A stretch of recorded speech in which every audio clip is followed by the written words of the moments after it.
peon को suspend करेंगे तल कर्मचारी को सस्पेंड करेंगे मुखिया क्या सस्पेंड कर suspend is not a punishment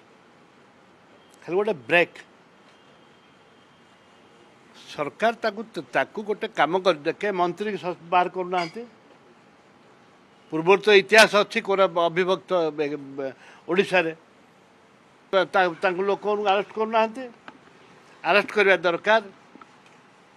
मंत्री रिजाइन दबा दरकार जदि मंत्री रिजाइन देबेनी कौन एक्शन नेले लोक ठकुंट तलिया कर्मचारी की सस्पेंड करके लोक ठकुंट तलिया कर्मचारी भूल कोटे अच्छे तलिया तो कर्मचारी तो भूल नहीं तापर एनक्वारी करेंगे तारीख पर तारीख पड़ो गला लोक भूली जाए 13 लोक मरी 12-13 लोक मरी यहाँ कम कथा